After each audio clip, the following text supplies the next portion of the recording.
Hello, everybody, and welcome to the latest episode of the Nordic Football Podcast. My name is Jonathan Fadugba, and I'm joined this week by a special guest. We've tracked him all the way down into Sweden, into Stockholm, and this week we're going to kind of talk to a player. We decided to bring you a special guest on this show, and I'm delighted to say I'm joined by Ashley Coffey, who is a footballer for AFC Eskilstuna.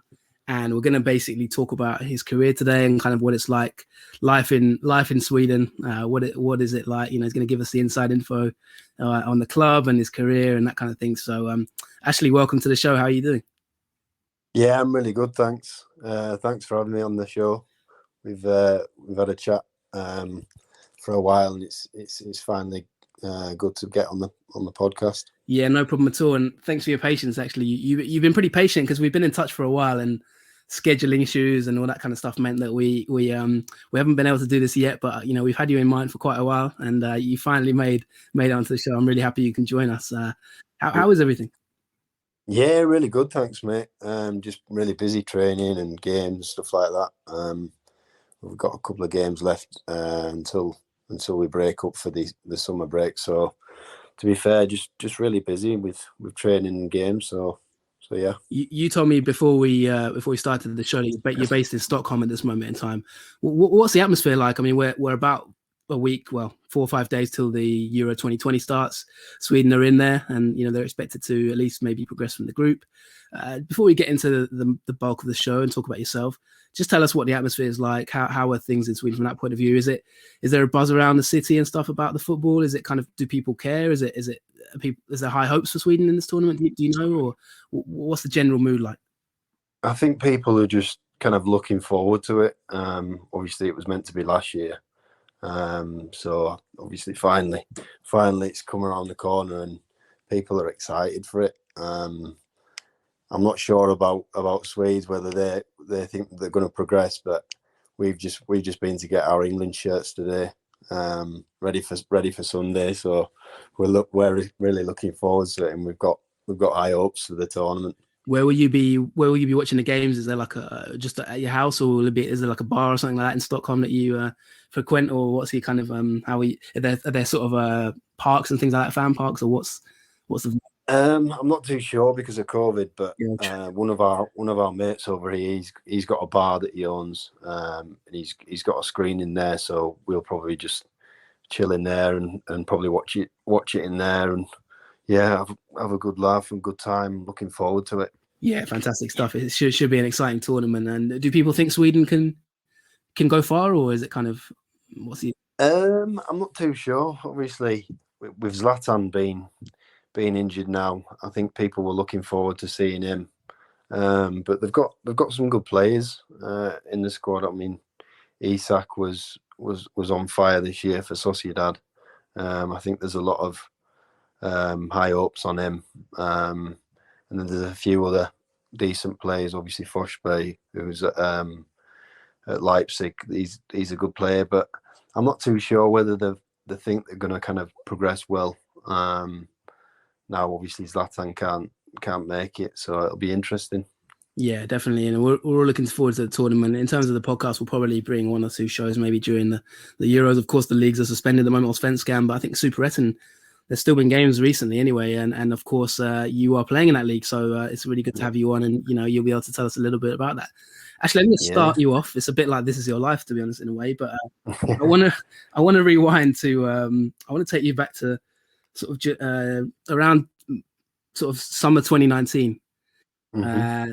If my information is correct, you just come out of, you know, England anyway, and you're about to move to Sweden. Like, tell us your, because I believe, if I'm right in saying, your last club in England was Whitby Town. Is that correct? Yeah, that is. So take us to the time when you just left Whitby Town. Did you imagine you'd be where you are today? And could you just tell us a bit about that time and, you know, how it went from there to you ending up in Sweden? Yeah, absolutely. So I was at Whitby Town, which is kind of semi-professional in England. I don't know what step it is. It's a Northern Premier League, and I was just kind of bored playing like the same teams and the same players and doing the same thing in England. And I just thought I fancy testing myself, and I've always wanted to kind of play abroad. And my ex-girlfriend at the time, she was Swedish, and she just said, "Do you fancy moving over there?" And I was like, "Well, I want to find a club over there first," and thankfully I did that. So I left Whitby, summer 2019. I'd had a trial previously at a team called Huddinge IF, and they played in Division 2, which is the 4th tier of Swedish football. And to be honest, I didn't really know what to expect, like what level I kind of fitted into over here. There was a few lads that had played for Hogdal up north, and they said if you start with kind of Division 2, Division 1, you'll be able to find your feet there. So I ended up going on a trial to Huddinge. They really was excited by me the first time I trained with them, and they said, "Look, we want to sign you for the summer kind of second half of the season." So I just thought I'll take the plunge and go over there, and I signed with them. We moved to Stockholm, found a nice little apartment, and I just started kind of playing for them and playing kind of part time. We were training 3-4 times a week, and then playing a game as well. But at the time, I was kind of working in the school as well. I got a job over here, working in an English school, which helped me massively in the kind of the journey over here, because I had that social interaction from people there that spoke English and were kind of from like where I lived back in England as well, which was perfect as well. So the football and the work went hand in hand, really. When you you said you had a trial, like, was it something that you yourself learned? How did you learn about the trial, if that makes sense? And how did did you just suddenly decide? You mentioned that you were kind of a bit bored. Was it something that was difficult for you to find at that trial, or was it quite easy? Well, at first, Jonathan, I was speaking to an agent, and he kind of promised me a few things, but it didn't materialize. And I was just like, I need to try and sort this out myself. So I ended up emailing so many Division 1, Division 2 clubs, and basically a few teams got back to me.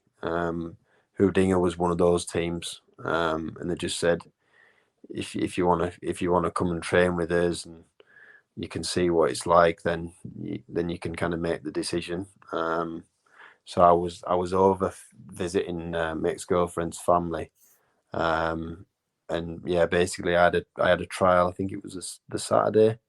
Trained really well, and they really wanted me to sign. So it was really nice with how I kind of sorted it out myself as well. So you were sort of straight on you were in England at this time, am I right in saying? You're based in Leeds? Yeah. So I was actually living in Middlesbrough at that point, just kind of working in Middlesbrough, obviously playing for Whitby as well, part time, and then found myself in Stockholm a couple of months later. That's amazing. So you sent out a few emails, and basically Huddinge got in touch with you, and you were sort of on the next plane, I assume. Yeah. I mean, it was good actually, because I think we had a bit of a break with Whitby, because I trialed with them. I think it was like February, March. Trialed with Huddinge, and then played the kind of the last little bit of the season with Whitby. Knew that I had the contract offer from Huddinge, and then kind of flew out in July, I think it was, and then started the second half of the season in like start of August. So it was perfect, really, how it went. What did you say in the email? I mean, are you allowed to tell us? Was it, how did you sell yourself? Because I mean, from what I understand, you started your career at Bradford City, is that right? And you had a couple of clubs as well when you came out of the pro game in England. You must be pretty good at writing emails. Yeah, I mean, I just basically told them about myself, what I wanted to do, and my situation in England, where I'd played, and I had a bit of video footage that I sent over as well. So I sent that. But to be fair, Jonathan, not many teams wrote back to me. I mean, I think there was only 3 or 4, and I sent so many emails to teams and tried to contact their kind of like sports director or manager, and it was a bit frustrating at one point because I was thinking I'm not really going to get a chance here. So I was thankful that Hoodinger actually did get back to me, and yeah, the rest is history, really. Yeah, incredible. I mean, your emotions at that time, how were you feeling? It must have been a difficult time for you, obviously coming out of Bradford, and just tell us about your emotions at that time. How were you ever close to sort of maybe sort of packing it in? Were you, Yeah, well, was it, I was 15 when I was released by Bradford, and I did really well when I played there. But they let me go because I was too slow, and I'm still not quick now, but I've got a little bit quicker. But yeah, they basically said I was too slow. So I ended up going to college, at Wakefield College, which stood me in good stead for the future. Did like a 2 years course there, kind of playing for the college team, and it was quite serious. And then went to university for it took me 5 years to do a 3-year course because I probably partied a little bit too much, and football went on the back burner really. The studies was like the main part. And then after that, I was thinking, well, what do I do now? I'd played for kind of Northern League teams, and then I obviously ended up at Whitby, and I was like, I really want to try and progress with my football. And I thought by getting away from England and trying a different country, I thought that'd be the perfect opportunity for me. Yeah, do you know what? I really, really admire that as well because I've done some work in non-league, and a lot of players, when they have that setback, it's difficult for them to kind of come back from it and have that mental strength to kind of continue and persist. And I really think where you are at the moment, and the success you had, which we'll talk about in a minute, is actually a testament to your own character, by the way. So without blowing too much smoke up your backside, I think it is a really impressive thing that you should, to be honest, be quite proud of. Hooding at IF, for those who don't know them, done a little bit of Wikipediaing. So they're founded in 1912, and they're a club in the sort of Division 2 South, I think.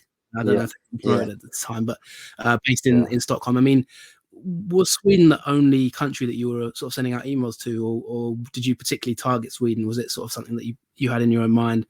And also, when you arrived in Huddinge, tell us, you went there for a try. You said you did well. They kind of offered you something.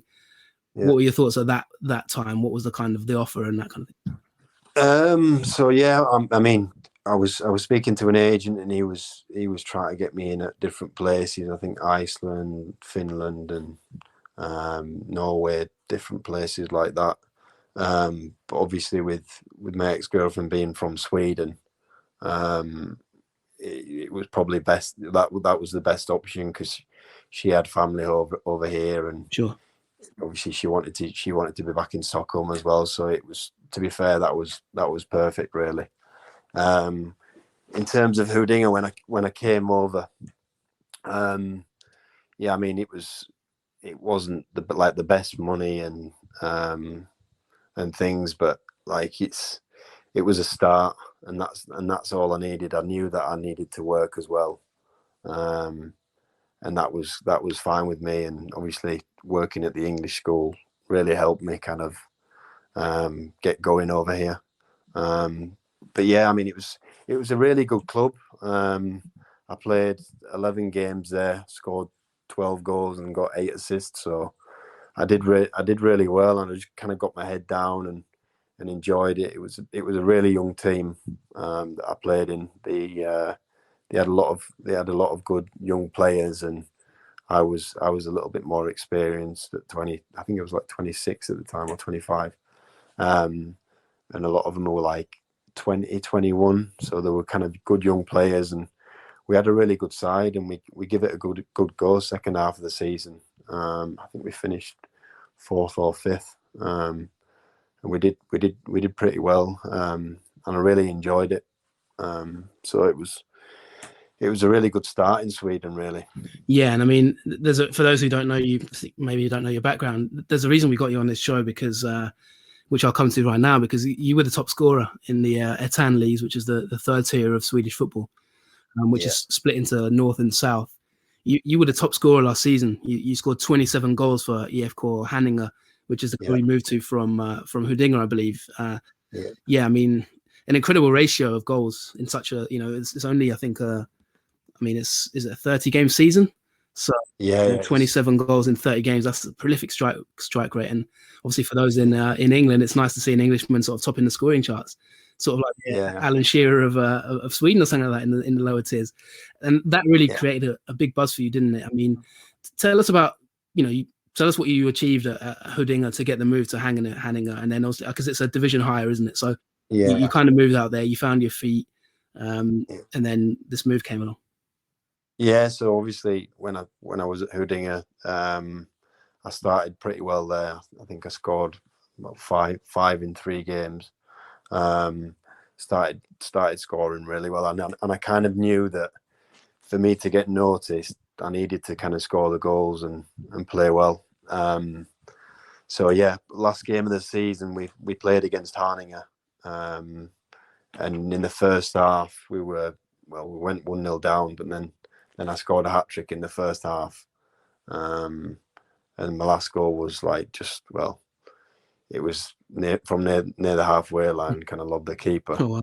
And then two days later, the sports director at Haninge basically said to me that they wanted to sign me for the season, with playing in Division 1 Norra. And I was like, yeah, I fancy that. It's a step up. It's a perfect move for me. It's like the stepping stone. So it went pretty quick. I was training then from November till January, and then we got a really good team together. Obviously a newly promoted team, and we did really well in that league as well for the next year. And obviously I scored a lot of goals, so it was a perfect move for me, really. Yeah, because you had, am I right in saying you had 1 season basically at Huddinge? So you did so well in that season that you got the move to the third tier. Yeah, well, it was half a season, so it was 11 games. It was. Oh wow, yeah, and also Haninge, from what I've read, that they are a team who they actually struggled. They've actually come from the lower leagues, haven't they? Yeah, and you kind of like am I right in saying the aim was to survive, but you nearly won the league? Well, yeah, I think we came 4th, so we were a newly promoted team, and we didn't really have the best pre-season either. But when you just the camaraderie and the team just clicks, and just everything just comes into place, and we were all mates in the team as well, and that's what made a big difference with the team, because there were teams in the league that were better, kind of in terms of how good they were, and they played better football, but our togetherness kind of helped us a lot, and we did really well. I mean, there was some fantastic players playing in that team, that kind of helped me as well score the goals that I did. What was the emotions like when you moved, from England to Sweden? Were you nervous? Were you kind of excited? Was there people that helped you adapt? Describe the feeling of sort of moving and having that new challenge of having to sort of prove yourself in a new country as a footballer. Yeah, I mean, I was just more excited more than anything, really. Yeah, just wanted. I've always wanted to do something like this, and I thought I'll try and grab it with both hands and just enjoy the experience of it all. My ex-girlfriend was a massive help. She kind of helped me so much settle over here, and get my football going, and just enjoy what I was doing. And yeah, without her, it'd have been really hard. So I'll always kind of be have a lot of gratitude towards her. So it was just exciting, really, rather than anything else. I don't really get nervous when it comes to football anymore. So yeah, just more excitement rather than anything. And was it kind of you mentioned you also working part-time? You mentioned at school, am I right in saying? Yeah. So how was the balance in that side of it, in terms of earning a living, and that was it easy for you to find, you mentioned you had your girlfriend out there at the time. Yeah. Was it easy to sort of settle in from that point of view, work-wise and stuff like that? How easy was it for you to sort of dedicate more time to your football? And how did you change as a footballer during that period of time, if you see what I mean? Did you have more time compared to England, or less time? To be fair, less time, because I mean the job that I was doing was 8 till 4. Right. So I was working 8 till 4 in the school. Then the training was probably like, I don't know, like 6:30 till 8:30. So it was a quick turnaround. So I'd have to take my food with me on the train and get the train to football and get picked up by someone, and then get home at like 9, 10 at night. So it was a long stretch. I mean, obviously the numbers speak for themselves in terms of like what I achieved on the pitch, but it was a lot of hard work and dedication off the pitch as well. That was the people probably won't see. I mean, I was doing really long days, and it was, at times I was questioning, like, do I want to do this? But yeah, I'm so glad that I worked my backside off, and it's finally paid off. How many times a week were you training at that time? Because you mentioned it was, 4 days during the week, and then the game on the Saturday. For Hoodinger as well as Handinger, right? They both the same amount of time. Okay, that's interesting. Yeah. So it was, I think the only day off was Wednesday and the Sunday after the game. So it's pretty intense weeks. Yeah, I can imagine working and then going into training 4 times a week. But yeah, I mean, like you say, you had that desire to continue it, and that's what's helped you now and get your move to Eskilstuna. The season you kind of were top scorer in the league. Firstly, for those who might not know your game style, what kind of striker would you say you are? You said, are you more of a target man type player, for those who might not know you? And tell us about that season, because when you start hitting goals for a striker, it's a good feeling, isn't it, to score so many goals in a season like that? And yeah. I mean, to be fair, I wouldn't say I'm just a target man. I mean, I'm good with my feet. I've got good vision and passing and shooting as well. But I knew that if I wanted to kind of make it to the next level, especially at Hooding, I needed to score goals straight away. Thankfully, I did that. So I was kind of like a bit of a poacher there. Scored a few nice goals. But at Harninger, at the start of the season, I had a chat with the manager, and he basically said to me, that I was dropping down too much as like a number 10 and try to do too much, and with the way that they wanted to play last season, it wouldn't work if I was doing that. Sure. So he basically said to me, he said, we need you to stay up front and just basically be in the box and just trust the other players in the build up and just be there when we need you to be there. Yeah. And it took about 4 or 5 games, probably a little bit more at the start of this last season, where I kind of, it took me a little bit of time just to adapt to the playing style. But then when I kind of saw the results and we were doing well, and then I ended up kind of scoring, I realised that this was perfect for me.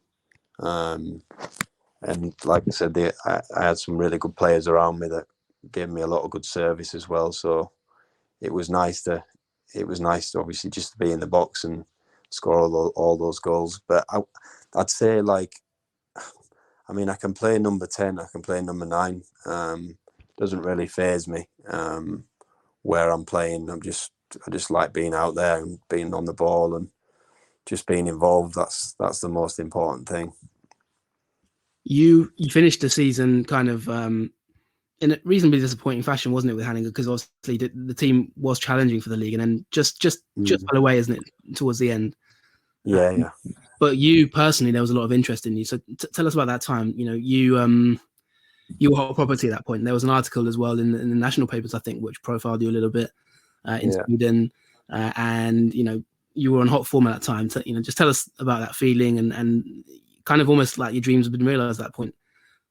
Yeah, I mean, it was really strange, really, because obviously we kind of finished the season with Harninger. And yeah, it was a little bit disappointing because we threw it away a little bit in a couple of games leading up to the final few games of the season, which was a bit disappointing. But yeah, I mean, the interest was there from a lot of clubs, and it was pretty new for me, really, and it was quite strange seeing myself in like papers and in articles from different media outlets and stuff like that, and doing interviews and stuff like that. Because a year previous, I was a nobody in Sweden. I was playing Division 2, and no one really knew about me. So it was a little bit different, kind of having all the eyes on me and a lot of clubs interested in me. So it was pretty new for me, that. How did you deal with it? How easy was it to deal with, or did you enjoy it? Was it that media speculation and pressure and stuff like that?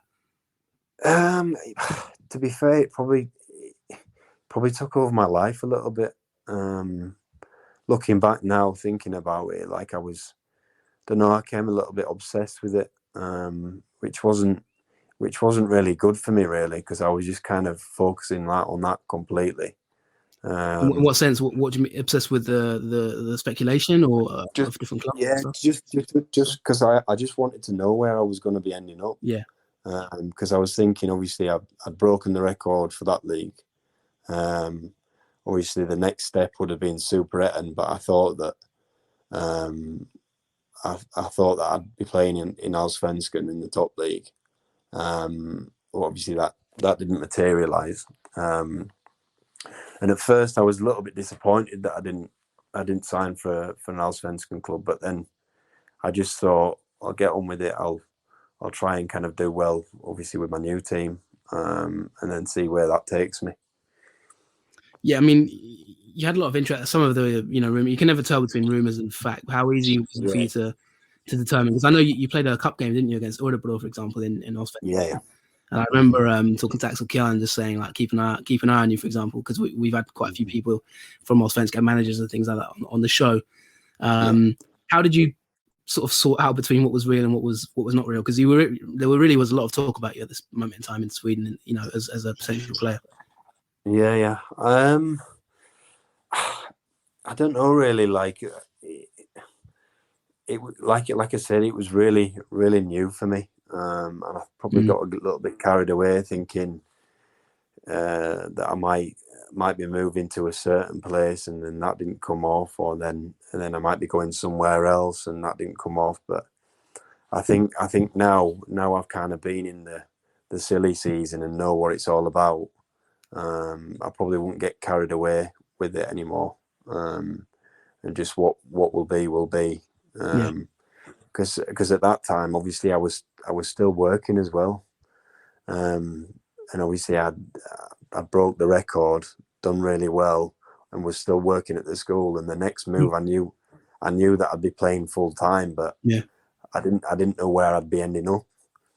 So obviously, I had to sort it out with my school, what I was going to be doing, and I had a few meetings with the head teacher saying I genuinely don't know where I'm going to be going, and they wanted me to let them know when I got an offer through, and it was just a bit all up in the air, really. So it was a strange time, that around Christmas. How did the move to Eskilstuna come about? So basically, there was a few clubs really interested in Superettan. I had a few offers like previously around kind of Christmas time, but it didn't they didn't seem like the best option for me. And then one of the physios at Eskilstuna, he's an English lad, Luke Robertson. He basically messaged me on Instagram, and he said, "Can the sports director at AFC have your agent's number?" So I was like, "Yeah." I sent him it, and then they kind of sent a contract offer to my agent. He said, "What do you think to this?" And I was like, "Yeah." I said, "I can still live in Stockholm, and it's a perfect move for me now." So I'm really glad that I took that opportunity. Yeah, and how have you found that transition to the Superettan? Because you've got your big move now. I'm assuming it is full time now, isn't it? So you've been able to dedicate yourself to it. Is that right? Yeah. So I came back in January.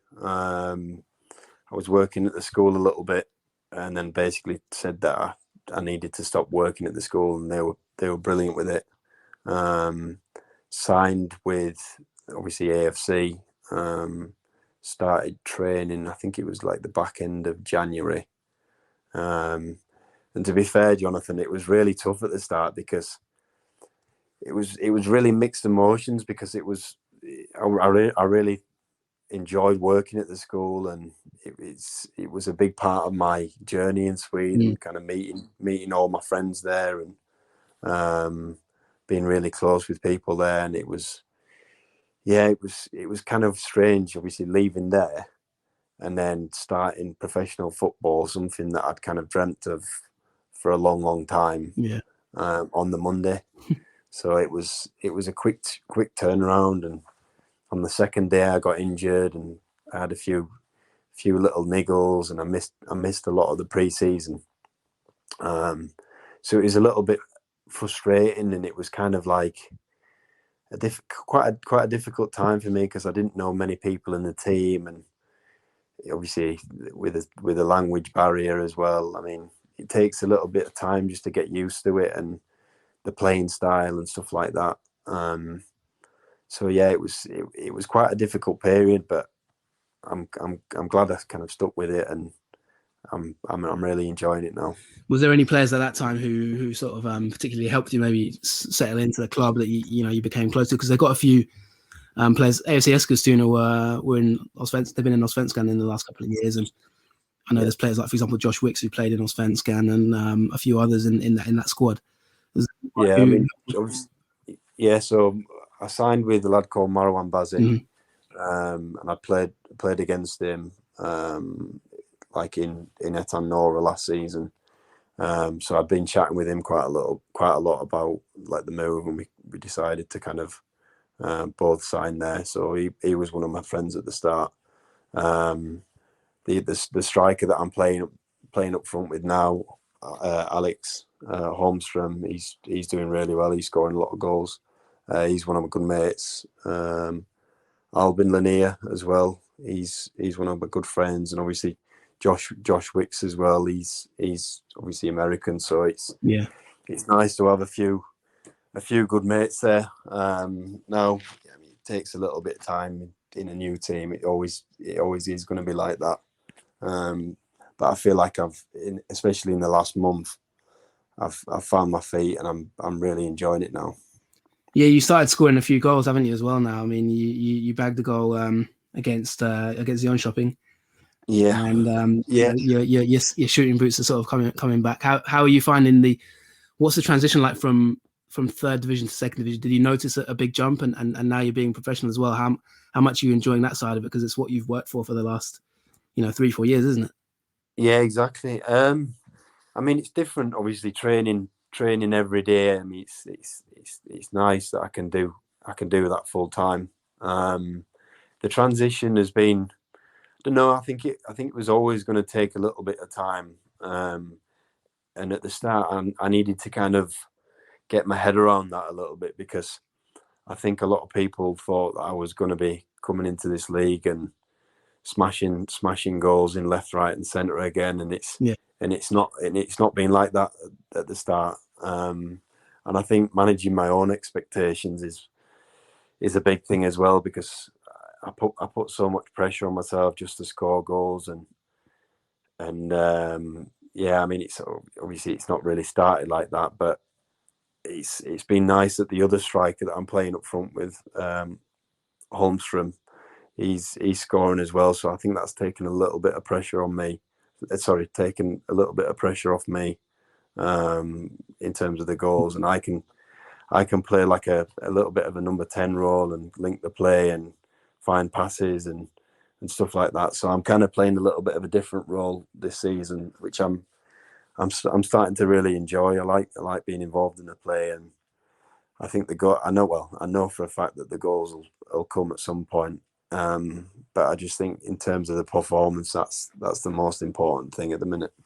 Yeah, 100%. And as we stand, as I mentioned, the season of Superettan is still continuing, probably throughout the Euros. I think you've got a game on Saturday against Falkenberg, and Eskilstuna are currently 10th.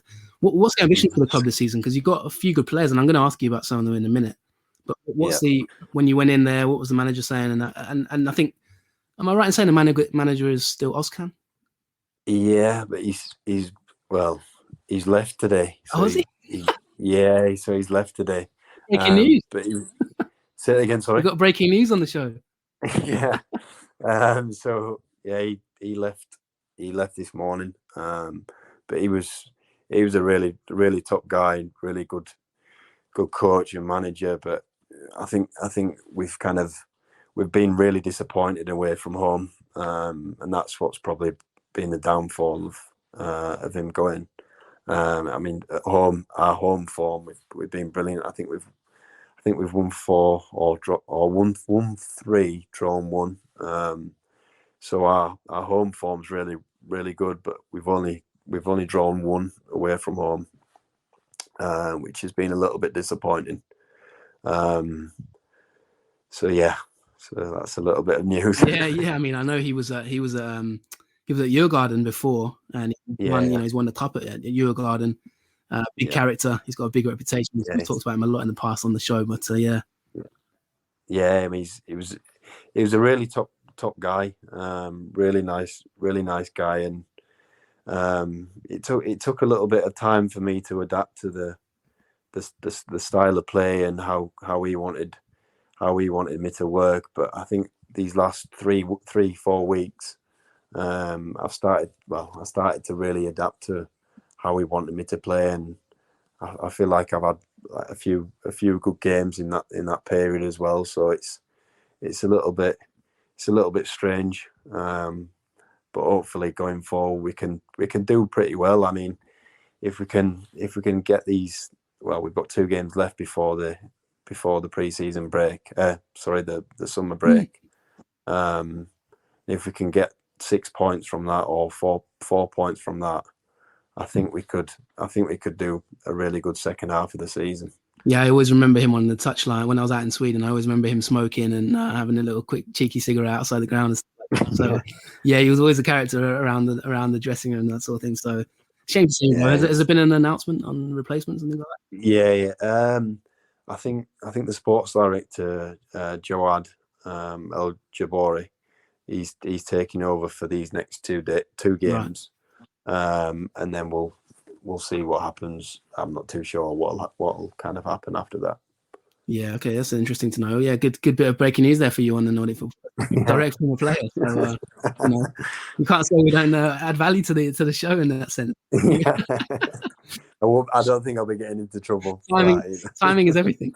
I mean, is there is there a big English contingent that you're friends with out there in Stockholm? I know, obviously Swedish is the main language, but a lot of people do speak English, don't they? How is your Swedish, and is there kind of like friends that you've got who are English at all in that area as well? Yeah, I mean, obviously working at the school, I met a lot of English lads, and they're playing kind of at a different level, like Division 4, Division 5. And quite a few are playing Division 6 as well. So it's just to keep fit and stuff like that. But it's nice to kind of know people out here that are into the same kind of interests as me as well. I actually played a little bit of cricket when I came over here as well. But then when the football started getting a little bit more serious, I had to knock that on the head. So I met quite a few mates from that as well. But yeah, it's always nice knowing English people when you're in a different country. It kind of you feel closer to home. And the lads that I'm kind of friends with, they're all northern lads as well. So there's a lad from Manchester, a lad from Bradford as well. A few lads from Leeds and stuff like that. So it's always nice to have that over here. I'm going to have to introduce you to Steve because he's a cricketer as well. So I think you two would probably get on quite well, to be honest. Yeah. I do like my cricket. Yeah. So what would you? I mean, one question before we sort of wrap up, we've got a few more questions, and really appreciate your time. You mentioned the English contingent and that kind of thing. How, do you feel quite lucky in a sense because of the new Brexit regulations and things like that? I mean, it's now a little bit harder now for players to potentially do what you did, which is send a few emails and just head off into Sweden, isn't it? How lucky do you feel? And you on top of the rules out there in terms of what's changed now, and could you give an outline of it? Yeah, I'm not too sure what the rules are exactly. I know that there was a few players that had to leave because they were playing in Petear. I think they had to leave because of the Brexit regulations and stuff like that. And obviously with COVID now as well, that'll make it even harder. So I'm not actually 100% sure about what the rules are. But I'm just kind of glad that I took the chance when I could, because I think it'd be difficult now. Yeah, definitely. I think if I'm right in saying it, if anyone hears this and that, I think I'm wrong, but feel free to email us or tweet us at Nordic Football. But I think it's now third division. You now have to have a sort of a letter of approval, and you have to have proven employment and things like that, and proven minimal income, I think it is. Yeah. So it's a lot more difficult than kind of being in the EU, where you've got the actual right to travel in and go and work in a different country. So yeah, so it's probably a lot harder. I think Superettan potentially is okay, but as you said, a lot of players kind of come through from the lower tiers, don't they, when they start abroad? Exactly, and that's the thing. Like the income at like Division 1, Division 2 isn't like full-time money. So they'd have to get like a job on the side as well. So I think it'd be difficult for them. Yeah, so it's a real shame, really. I think, especially because stories like yourself maybe might be a few less in the future, but we'll see how that goes. Do you have any advice for semi-pro players? To kind of do what you've done and get to where you are for maybe anyone who's listening to this who's been released or that kind of thing. Like how did you sort of keep your head about you and keep that desire? Yeah, I mean, I think there's so many players, Jonathan, that slip through the net a little bit, and they just kind of get released, or the love's not there for it anymore. And I just think it's a real shame, because I mean, there's players that I know of that could play in different countries and try and work their way up. But obviously they're comfortable in the jobs and might have a house, girlfriend, kids, and whatnot. And that'll probably prevent them from doing it. But there's so many players that I think that they could make it. Maybe not obviously in England, because it's really difficult. But say like a Nordic country or a European country, and kind of work the way up. And it's never too late to kind of give it a go. Because I mean, I came over here at 25. I mean, a lot of people would never do that. So I just think it's good for people to try and give it a go and see what they can do. Yeah, I think that's great advice, and definitely one to sort of think about for players who maybe when they do get released from clubs in England, that kind of thing, keep the dream going. I'm going to wrap it up with, I mean, first, before we sort of wrap up, there's a few players I want to ask you about and get your opinion. Yeah. Maybe we'll get one or two more exclusives, who knows? But yeah, I mean, what would you say for you so far is the best moment in your career? And then in terms of your future ambitions as well, like, do you have intentions of coming back to England maybe and playing professionally, or is it kind of the aim now to get into Allsvenskan, or what's your personal ambitions? Because you're only 27, I believe, is that right? Yeah, 27. Yeah, so my personal ambition is to try and play Allsvenskan. I said that when I came over here, I'd love to be able to play in that league. And I didn't think it'd happen at all. Really, I thought Superettan might be the top level for me, but I genuinely think that I'm good enough to play in that level at Allsvenskan. And obviously, with me training every day now, I'm only improving, and I've got a lot of improvements still to do. But I genuinely think that I can play at that level. So we'll see. I just need to keep working hard and sticking with it, and hopefully that comes off. And best moment in your career so far, was it probably maybe the move to Eskilstuna, or was it that the run in with Hanninger and winning the? I think probably the end of last season, breaking the goal scoring record for that league. I mean, it's a good league that I played in, and yeah, I just think kind of just all the way through the season, it was difficult because obviously the COVID came, and we had to work hard and squeeze a lot of games in. And I just think with the team that we had last season as well, we obviously did really well as a team. But personally, to win like top goal scorer, top striker in the league, and then get a move to a professional team, well, I mean, it's brilliant, really. Yeah, definitely living a dream. And yeah, certainly if you carry on your form and keep going as you're going, I'm sure we will see you in Allsvenskan before long. Because fingers crossed, mate. Fingers crossed. Definitely. Let's wrap it up. I'm going to ask you about a couple of players now. Just get your general opinions on some Eskilstuna players, because some of them we've talked about on the podcast, and obviously, you've got more inside information about them and that kind of thing. So you want to, Eskilstuna always have quite an interesting recruitment. They always tend to, talented players like yourself. Yeah. So I'm going to start with one. I just want to ask you about Robin Teehee. He's on loan from AIK. He featured on one of our Y Scout blogs that we do for Y Scout, and we sort of wrote about him. 19-year-old centre back, and I know a lot of AIK fans who may listen to this show and had high hopes for him. What's he like? Is he, is he an interesting player that you've, well, him in training and stuff? He actually sits next to me in the changing room. So he's on international duty at the minute with Finland under 21s. And to look at him, he looks really young, but he's got so much quality about him. He's good on the ball. He's quick. He's strong. He's aggressive. And the thing that I've noticed about T is he works probably harder than anyone in the team. Right. I mean, he after training all the time, he'll stay behind, and obviously he's predominantly right-footed.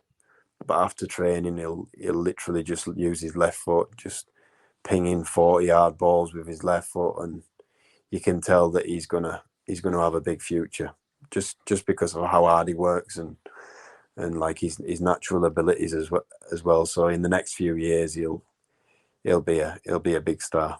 Yeah, I really like what I've seen of him in games and Allsvenskan. I was quite surprised they loaned him out to Superettan, if I'm honest. I thought maybe we even got a loan in Allsvenskan potentially. But yeah, no, it's really, really good insight there. What about a player called Rasmus Wikström? He's a absolute superstar. He's I mean, he came in quite late to the squad, and yeah, well, he marked me in the first session, and I said to the sports director, I said he's going to be a big player in the future, because he's only 20 years old, but it's like he's an experienced veteran. He's that good. I genuinely think that he'll play high in Europe in the next few years as well, because he's good on the ball. He's good in the air. He's quick.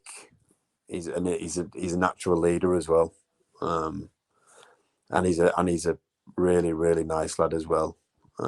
Just calm lad, just gets on with things, and yeah, he's a big player as well. And obviously to have those two at centre back is really nice, because at the start of the season I was thinking, obviously two young lads, one of them's 18, one of them's 20. I was thinking a few of the centre forwards might bully him, but no, they've been brilliant this season already, and they've got big futures ahead of them. Yeah, Wikström's on loan from EF Göteborg as well, and I know in the academy there, I know quite a few people there who, like you say, highly rate him. So yeah, it's interesting to get your thoughts on him.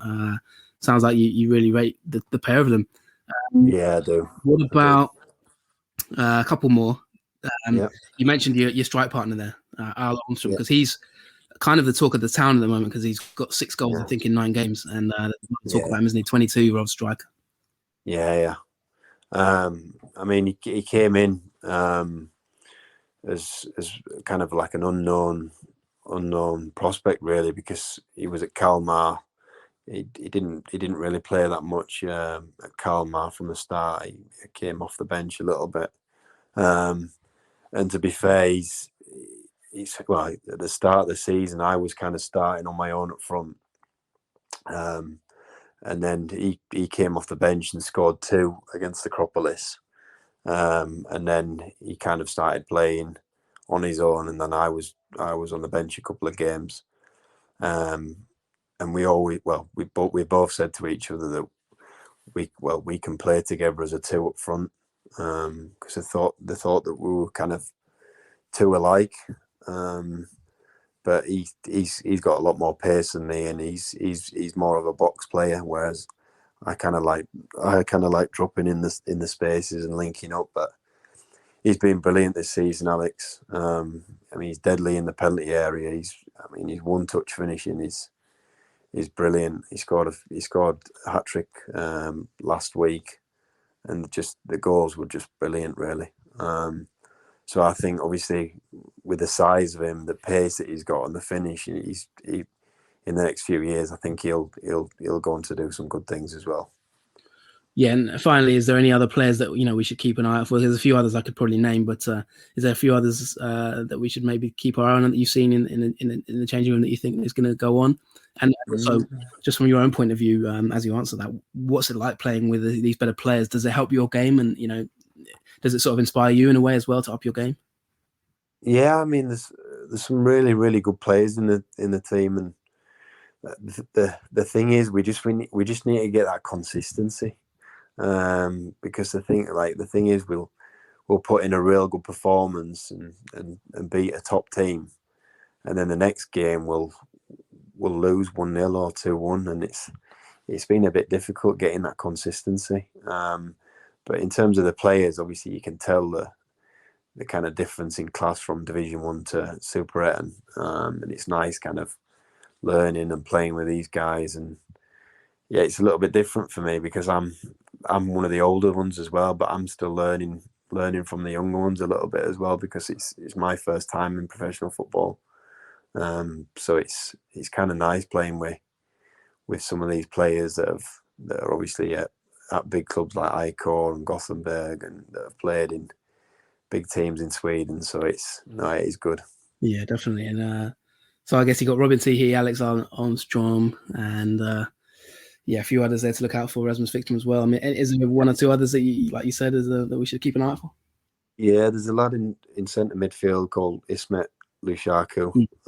He's a really good player. I think he's like 20, and he's plays for the Kosovo under 21, so he's on international duty at the minute. And there's another lad, Albin Lanier, that's a brilliant player. He just kind of needs to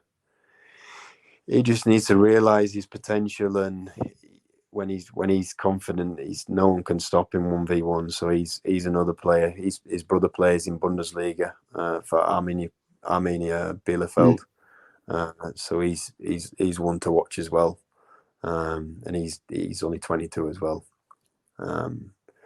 But yeah, there's a lot of good players, really good players. Yeah, must be really exciting playing with them as well, especially where you've come from. To see you sort of turn your career around is, I think, really inspirational for a lot of people who might be listening to this. Not only players, but people, in terms of their lives and moving abroad and stuff like that. The challenges are difficult. How's the Swedish before we wrap up? My Swedish is awful. I can barely speak English, never mind Swedish. Well, don't worry, we're not going to test you because I'd probably fail as well. My Swedish is pretty poor, Yeah. but No, yeah. To be fair, I need to start learning a little bit of Swedish.